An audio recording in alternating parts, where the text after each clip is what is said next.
Hello again to all bookworms and enthusiasts of ancient art and art closer to our times.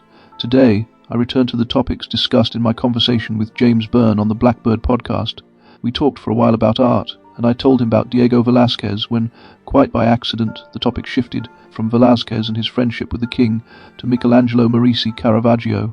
James revealed that he is his favourite painter. When I thought about that conversation at home, I remembered my lecturer at Collegium Civitas, Jerzy Stanisław Cito, who had a wonderful gift for talking about literature and art, and who once, during a lecture that was meant to cover English literature, mentioned Caravaggio's painting Judith beheading Holofernes, and another painting by Artemisia Gentileschi with a very similar title, Judith slaying Holofernes. Mr. Cito's brief mention quickly took over the entire lecture. Instead of talking about English literature, which incidentally abounds in scenes of beheading, hence Mr. Cito's association, we spent 3 hours talking about the paintings of this wonderful duo. So without further ado, I invite you to today's literary sketch entitled, As the Ferry Casts Off, the Head Comes Free, Two Judgments Within One Europe. The room keeps a theatre hush as the canvas wakes under its own wick of light, and the woman's arm advances through that charged air with an assurance that carries prayer the way a wrist carries pulse. The blade kisses the sinew of a living neck, and the neck yields as a rope surrenders when a ferry pulls from its mooring. A trickle answers and then a run, while the maid tightens her grip as if the very bed had asked for ballast. On one wall of Rome, in the Barberini's measured dark, Judith leans away as if a draught rose from Holofernes' throat. On another wall of Florence, in the Uffizzi's steady glare, Judith leans in as if the whole weight of Bethulia had flowed into her shoulders. Between those two rooms a corridor opens across years, and through that corridor stride two lives, Michelangelo Merisi called Caravaggio, who learned the tenderness of shadow and the authority of edge, and Artemisia Gentileschi, who taught strength to the painted arm until paint learned to bite. No mother-of-pearl glow softens the Roman bed that receives Caravaggio's general. Wine gathers gloss on lips that parted for praise and settled into sleep, and now a gasp enters that wine and turns it into an aftertaste of iron. Judith's left hand pinches the folds of a coarse sheet as if she weighed justice in cloth before she weighed it in steel. Her right hand extends with a small sword that remembers sash and emblem more than battlefield, while her brow carries a furrow that combines disgust with duty in a clean braided cable. The old maid's face carries knowledge the way a ledger carries sums, the jaw set, the eyes narrowed at the mouth of the wound, the pouch gathered for the head. The light behaves like a mind that has made up its mind. It cuts across a cheek and leaves a wall in quiet. It blesses the linen and exposes the gristle. It writes across the blade a white signature that confirms both act and aim. This light was born in a city where streets taught painters an appetite for faces and a discipline for edges, and where boys posed with fruit bowls, while men with swords counted debts with their bodies. Caravaggio gathered those lessons in a fist. He spilled them across panel and canvas until bishops and bankers trembled for pleasure and for fear. An afternoon in the Contarelli chapel offered a school for the wrist that traced Judith's arm. The tacksman rose at a finger's point. The apostle's conversion kicked dust that felt like gravel in the kneecap. Saints fell while light rose like a verdict across a table. Rome, in the last years of the 16th century, walked with a confessor's gravity and a swordsman's swagger. A painter with a temper as hot as skillet oil carried a blade under his belt and a chip on his shoulder, and he lived by a code that prized presence over precedent. A studio in the Vicolo del Divino Amor filled with models whose eyes kept kitchen histories and street calendars. Courtesans arrived with silks over bruises and left with an afterglow of sainthood. A boy with a sprig of vine sat for Bacchus and held his grin while the painter adjusted the lamp and the fleece. When Caravaggio turned to Judith, he already trusted the theatre of a single light and the eloquence of a face interrupted by thought. He already believed that the sacred could survive vinegar breath and dirty feet. He already knew that human hands carry doctrine when bishops hesitate. He ground crimson and earth over a ground that bore little drawing, since his habit urged the brush to find contour as the eye finds a door in a dark corridor. He scratched a few incisions into wet priming with the stick end of a brush, as a sailor scratches a mark on a mast for a familiar wind, and then he pushed pigment until flesh rose from the void and linen gathered a nap you could almost pinch. The blade's silver came from bone-white dragged thin, and then glazed with a grey that remembered pewter more than moonlight.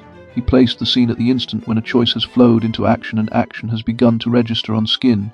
No prelude, no epilogue, only the compressed thunderclap, from which the thunder spreads through the room of the beholder. A woman's disgust cohabits with her obedience. A general's surprise carries a choked roar. A servant's focus folds a century of kitchen work into a single helpful squint. A viewer steps close and senses that the distance between righteousness and nausea equals the breadth of a sword's flat. Across the mountains and a decade, the Florentine room answers with a heavier blade and a doubled pressure. Artemisia's Judith arrives without any creep of hesitation, since the maid's arm seals the man's neck to the sheet, while Judith's wrist soars cleanly through a history of siegecraft and swagger. Here blood advances like a braided rope thrown from a parapet, each twist distinct, each droplet given its own arc and weight. Abra, the maid who in some scriptures walked like a shadow behind her mistress, presses forearm to jaw with the authority of a midwife who has turned a child at the last moment and saved both lives. Judith's elbows tuck in with a pugilist's economy. The sword enters at an angle taught by experience rather than aria. The bed shakes under that duplex intent, fabric creases like a storm front, faces hold a wind of effort. If the Roman picture chooses theatre at the instant of recognition, the Florentine picture chooses labour at the instant of completion. Paint learns sweat. The scene receives its cadence from a life that learned paint in a father's workshop and learned courage under a tribunal's lamp. Orazio Gentileschi trained a daughter whose brush memorized the grammar of light that Rome had taught to his own wrist. A decade of apprenticeships and commissions gave her the muscle memory for drapery and the patience for flesh, yet a year of depositions sealed in her hand a knowledge of what an oath costs. When the governor's clerk recorded each answer and each oath in 1612, the hand that would later sharpen Judith's sword endured a cord bound around the fingers and tightened until bones sang. The court called that device Sibyl and treated it as a herald of truth, and the woman who would paint the strongest shoulders in Italy gritted her teeth and swore to her memory under that pressure, while a young man with a poet's curls measured his own story against her account and watched the balance move toward sentence. An art grows claws during years such as these. It learns to place a jaw at just that point where a turn of the blade bites. It builds an ethic from the body's report. She moved to Florence with a husband and a reputation that breathed both scandal and genius, and the city answered with doors that swung for academia membership and courts that seated Medici stewardesses. She received commissions that paid for lapis crushed to a night sky and for linens that swelled like sails, and she wrote letters that balanced pride with hunger in the crisp courtesies of the century. In that river city where goldsmiths chased saints into small frames and mathematicians weighed the sky with lenses, she pushed pigment into flesh with a knowledge of how grief sits behind the eyes and how purpose lives in the forearm. If Caravaggio blessed the face with a single lamp and coached disgust into divinity, Artemisia trained the shoulders to sing and coached resolve into grace. If his maid monitored a jugular as a clerk monitors a column of figures, her maid enforced the cut as a partner enforces a vow. The two pictures mount the same bed while presenting two moral architectures, one that admires the terrible purity of beginnings, and one that honors the faithful completion of work begun. A traveller who threads both rooms across a single day with a train ticket in his pocket gathers a thesis in his bones before he pinches words for it. In Rome, Judith's reluctance curls the lip, since the charge of innocence hangs over her head like a halo of scraped light. In Florence, Judith's competence steadies the gaze, since the city has learned to love skill as a diary of virtue. Caravaggio's arm extends as if the blade emerged from a recoiling wrist. Artemisia's arm bends as if the blade were a tool from a chest she has opened often. Between those gestures, a difference of fate declares itself. The Lombard, who learned tavern light and noble patronage in equal measures, and who fled Rome with a death on his conscience, proved a specialist in moral lightning. His pictures love first impacts and hinge seconds. The Roman woman, shaped by a father's loyalty and a courtroom's cruelty, and a lineage of parlour camaraderie that opened into court patronage, wrote a hymn to sustained purpose whenever a commission offered a scene of danger or devotion. Her pictures love pressure distributed across bodies that cooperate. The story that underwrites both scenes flows from a book whose scent carries cedar and old wine, since a community under siege prayed for aid, and a widow answered with a plan that respected both heaven's logic and a general's appetite. Judith kneaded barley into cakes and poured wine into a skin, then combed hair, anointed skin, and entered a camp with a servant who lived under her roof and shared her bread. She proposed an offering that flattered the mind of a man who loved subjugation, then waited for his limbs to grow heavy under drink. Once that heaviness dropped into sleep, she lifted the sword he kept at arm's reach and offered him to the God of Israel with 2 strong strokes. She packed the head into a bag and walked back up the road to Bethulia, where old men blessed her name and army scouts took courage from that canvas sack still damp with an enemy's hair. The paintings remember that liturgy of cunning and endurance through every fold and every tendon. The Roman picture cherishes the instant where the wine turns back into grape and the man into meat.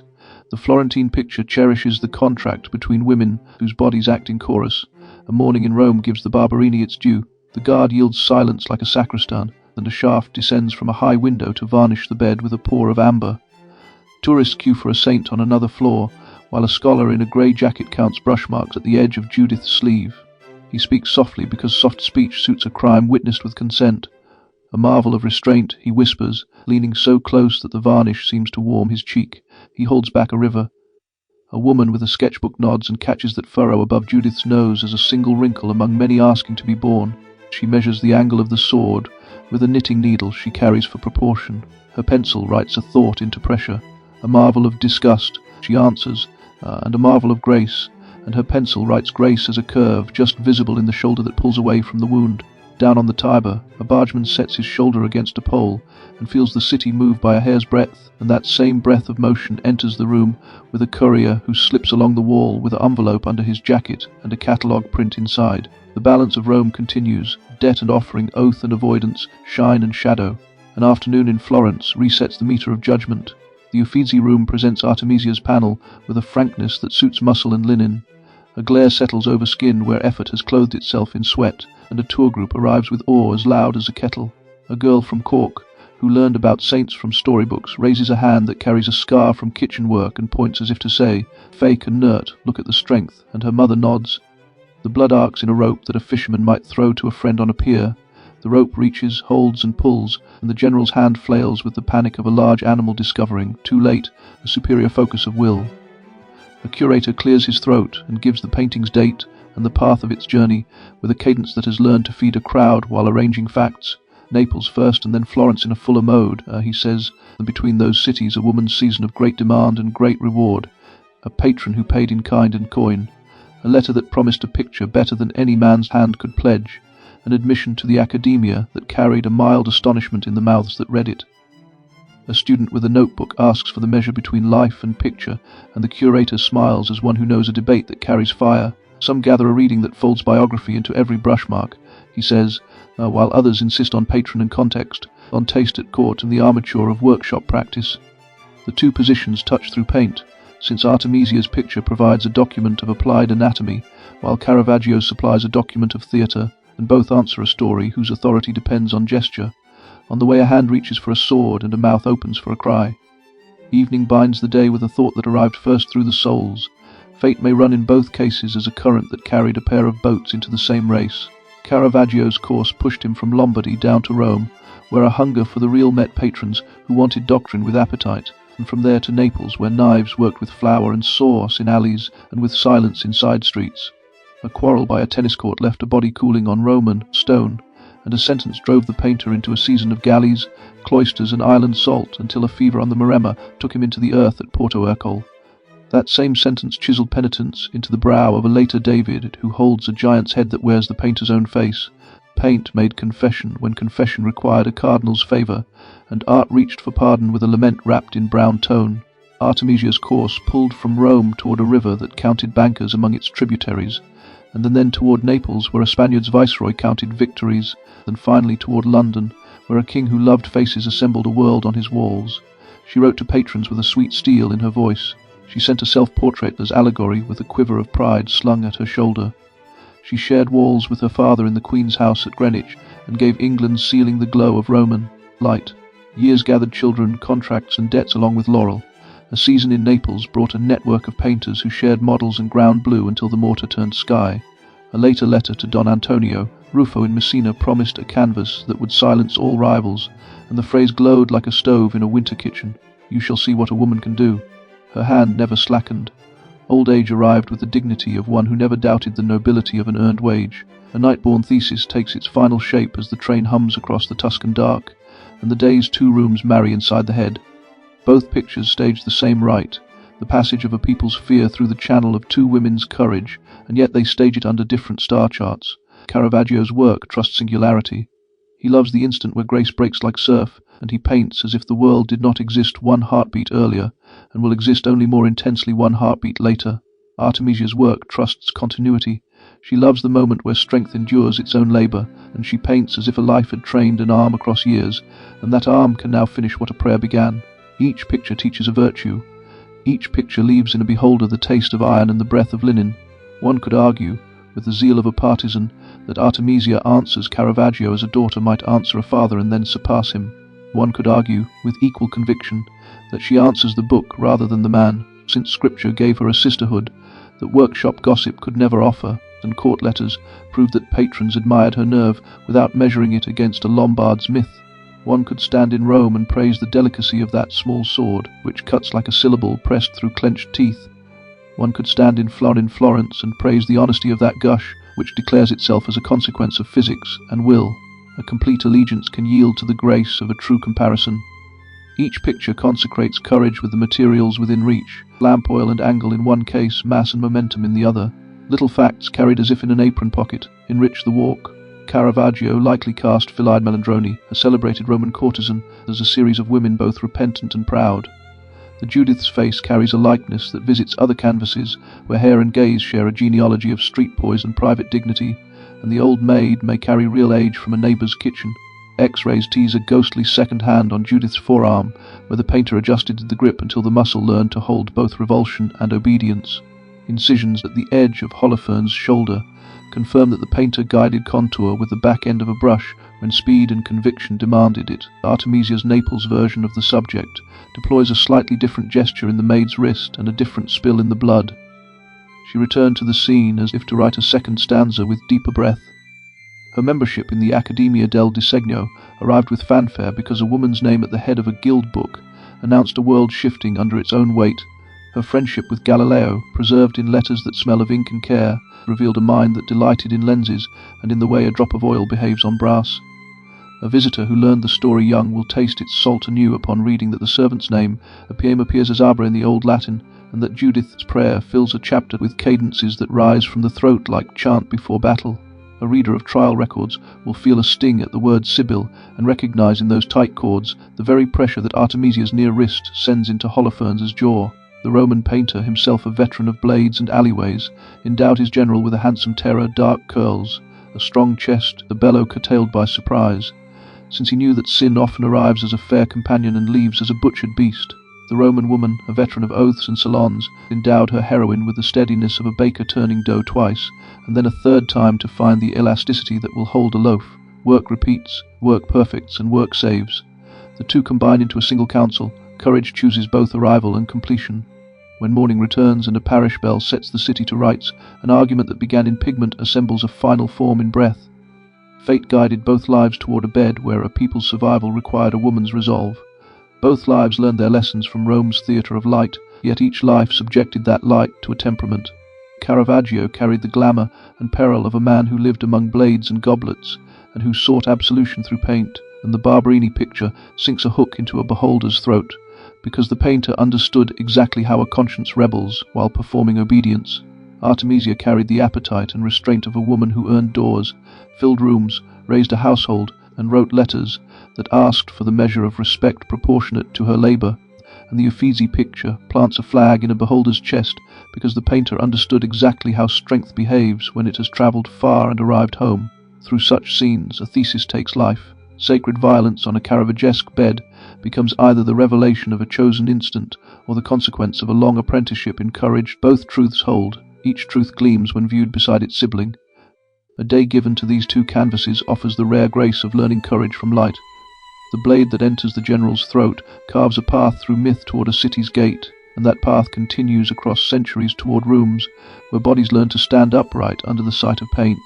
A visitor leaves each room with a small private vow, which he can mutter in Irish if he pleases. I Bearnaise na Farin, Ceasefade May, in the face of truth, I will stand, and the vow warms the lungs as the street takes him back.